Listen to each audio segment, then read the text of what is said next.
Las enseñanzas del Señor son por la eternidad y para todos los hijos de Dios.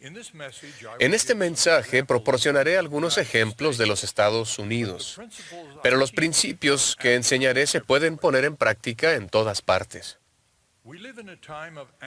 Vivimos en una época de ira y odio en el ámbito de las relaciones y normas políticas. Lo experimentamos este verano, cuando algunas personas fueron más allá de las protestas pacíficas y se involucraron en comportamientos destructivos. También lo vemos en algunas campañas actuales para ocupar cargos públicos. Algo de esto se ha extendido a nuestras reuniones de la iglesia, donde ha habido declaraciones políticas y referencias hirientes. En un gobierno democrático siempre tendremos diferencias en cuanto a los candidatos y las normas propuestas.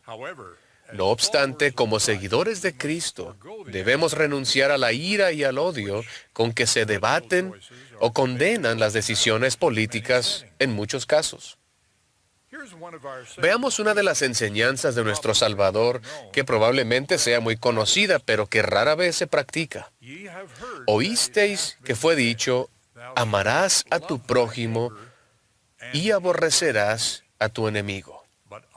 Pero yo os digo, amad a vuestros enemigos, bendecid a los que os maldicen, haced bien a los que os aborrecen, y orad por los que os ultrajan y os persiguen. Durante generaciones se había enseñado a los judíos a odiar a sus enemigos, y en esos momentos sufrían bajo la dominación y las crueldades de la ocupación romana. Sin embargo, Jesús les enseñó a amar a sus enemigos y a hacer el bien a los que os aborrecían. ¡Qué enseñanzas tan revolucionarias para las relaciones personales y políticas! Sin embargo, eso sigue siendo lo que nuestro Salvador nos manda a hacer. En el libro de Mormón leemos, porque en verdad os digo, que aquel que tiene el espíritu de contención no es mío, sino es del diablo, que es el padre de la contención. Y él irrita los corazones de los hombres para que contiendan con ira unos con otros. Amar a nuestros enemigos y a nuestros adversarios no es fácil. La mayoría de nosotros no ha llegado todavía a ese estado de amor y perdón, observó el presidente Hinckley, y agregó, requiere casi más autodisciplina que la que podemos tener. Sin embargo, eso debe ser esencial, ya que es parte de los dos grandes mandamientos del Salvador. Amarás al Señor tu Dios y amarás a tu prójimo como a ti mismo. Y debe ser posible, porque Él también enseñó, pedid y se os dará, buscad y hallaréis. ¿Cómo guardamos estos mandamientos divinos en un mundo donde también estamos sujetos a las leyes del hombre? Afortunadamente, contamos con el ejemplo del propio Salvador sobre cómo equilibrar sus leyes eternas con los aspectos prácticos de las leyes hechas por el hombre. Cuando sus adversarios intentaron atraparlo con la pregunta de si los judíos debían pagar impuestos a Roma, señaló la efigie del César en las monedas y declaró, pues dad a César lo que es de César, y a Dios lo que es de Dios. Por tanto, hemos de seguir las leyes de los hombres, dar a César, para vivir pacíficamente bajo la autoridad civil, y seguimos las leyes de Dios hacia nuestro destino eterno. Pero ¿cómo lo hacemos? En especial, ¿cómo aprendemos a amar a nuestros adversarios y enemigos? La enseñanza del Salvador de no contender con ira es un buen primer paso. El diablo es el padre de la contención, y él es quien tienta a los hombres a contender con ira. Promueve la enemistad y las relaciones de odio entre las personas y los grupos. El presidente Thomas S. Monson enseñó que la ira es la herramienta de Satanás, ya que enojarse es ceder a la influencia de Satanás. Nadie puede hacernos enojar. Es nuestra decisión.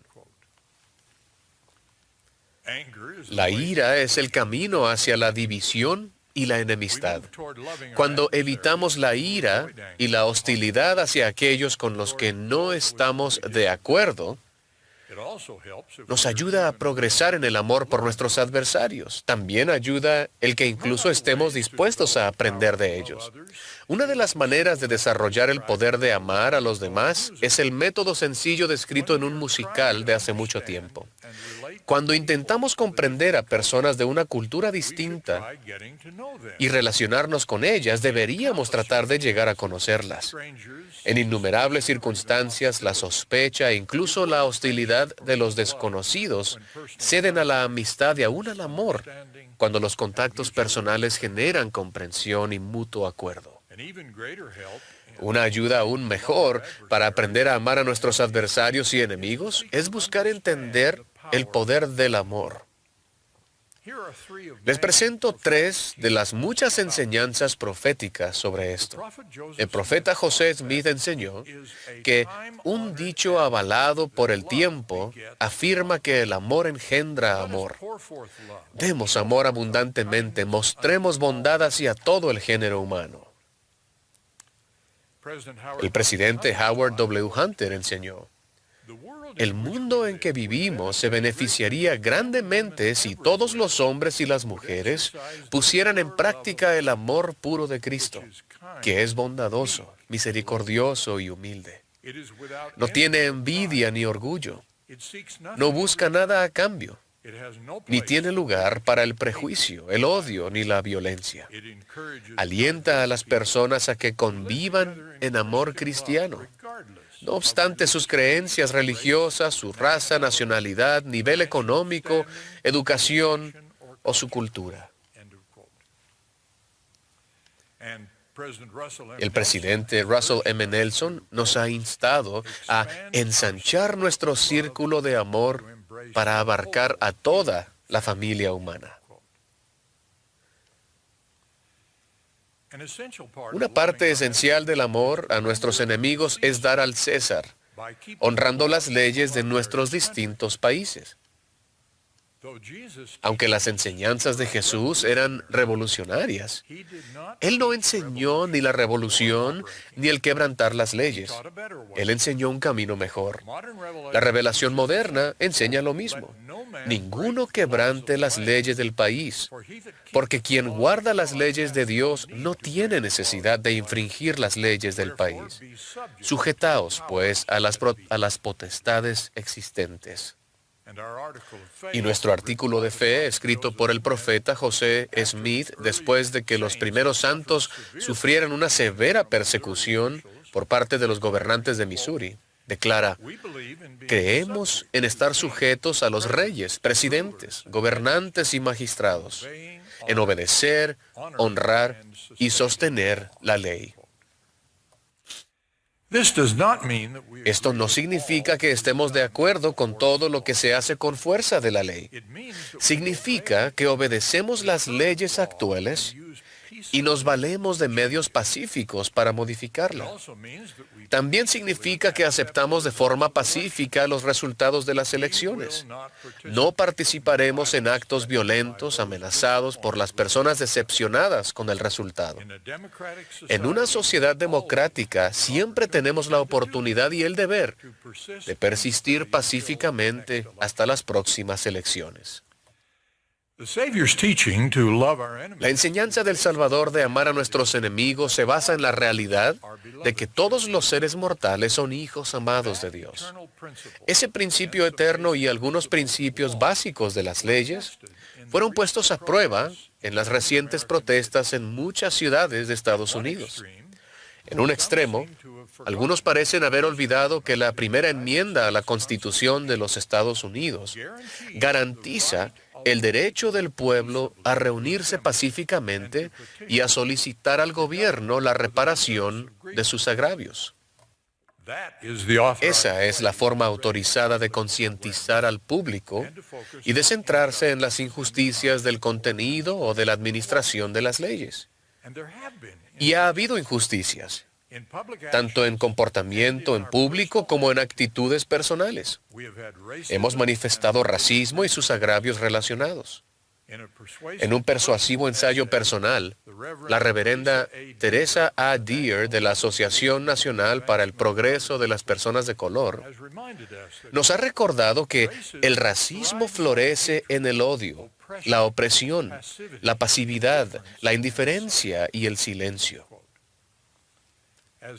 Como ciudadanos y como miembros de la Iglesia de Jesucristo de los Santos de los Últimos Días, debemos mejorar para ayudar a erradicar el racismo. En el otro extremo, una minoría de participantes y partidarios de estas protestas y de los actos ilegales que se han derivado de ellas, parecen haber olvidado que las protestas protegidas por la Constitución son protestas pacíficas. Los manifestantes no tienen el derecho a destruir, vandalizar o robar propiedades, ni a socavar los legítimos poderes policiales del gobierno. La Constitución y las leyes no contienen ninguna invitación a la revolución o a la anarquía. Todos nosotros, policías, manifestantes, partidarios y espectadores, debemos entender los límites de nuestros derechos y la importancia de nuestros deberes para permanecer dentro de los límites de la ley en vigor. Abraham Lincoln tenía razón cuando dijo: "No hay agravio alguno que justifique el resarcimiento mediante la ley del populacho". El resarcimiento de agravios a través de los populachos constituye un resarcimiento por medios ilegales. Eso es anarquía, una condición que no cuenta con gobiernos reales ni con policía formal, que socava los derechos individuales en lugar de protegerlos. Una de las razones por las que las recientes protestas en los Estados Unidos resultaron espeluznantes para muchos fue que las hostilidades e ilegalidades que experimentan diversos grupos étnicos en otras naciones no deben experimentarse en los Estados Unidos. Este país tiene que ser mejor en la erradicación del racismo, no solo contra estadounidenses de raza negra, que fueron los más visibles en las recientes protestas, sino también contra los latinos, los asiáticos y otros grupos. La historia del racismo de esta nación no es una de aciertos y debemos mejorar. Estados Unidos fue fundado por inmigrantes de diferentes nacionalidades y diversas etnias. Su propósito unificador no fue establecer una religión en particular, ni perpetuar ninguna de las diversas culturas o lealtades tribales de los antiguos países. Nuestra generación fundadora procuró unificarse por medio de una constitución y leyes nuevas. Eso no quiere decir que nuestros documentos unificadores o la comprensión entonces vigente de su significado fueran perfectos.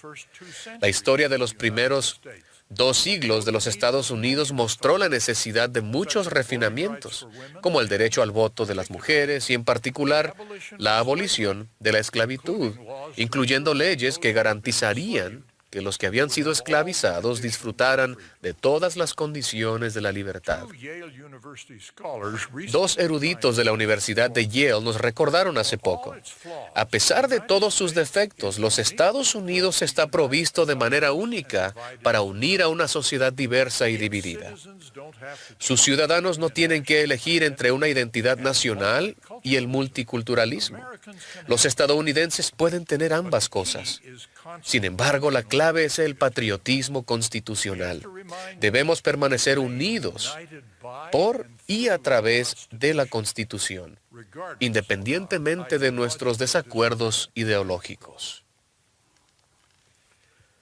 Hace muchos años, un ministro de Asuntos Exteriores británico brindó este magnífico consejo durante un debate en la Cámara de los Comunes: ni tenemos aliados eternos, ni tenemos enemigos perpetuos. Nuestros intereses son eternos y perpetuos, y es nuestro deber atender esos intereses. Esa es una buena razón secular para atender los intereses eternos y perpetuos en los asuntos políticos. Además, la doctrina de la Iglesia del Señor nos enseña otro interés eterno para guiarnos: las enseñanzas de nuestro Salvador que inspiraron la Constitución de los Estados Unidos y las leyes básicas de muchos de nuestros países.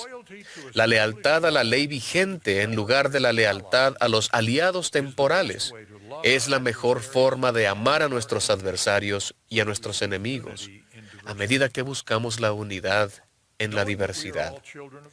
Saber que todos somos hijos de Dios nos proporciona una visión divina del valor de todas las personas y la voluntad y la capacidad de elevarnos por encima de los prejuicios y el racismo. Después de haber vivido en muchas partes de esta nación, el Señor me ha enseñado que es posible obedecer y procurar mejorar las leyes de nuestra nación y también amar a nuestros adversarios y a nuestros enemigos. Si bien no es fácil, es posible con la ayuda de nuestro Señor Jesucristo. Él dio el mandamiento de amar y nos promete su ayuda si procuramos obedecer. Testifico que nuestro Padre Celestial y su Hijo Jesucristo nos aman y nos ayudarán. En el nombre de Jesucristo. Amén.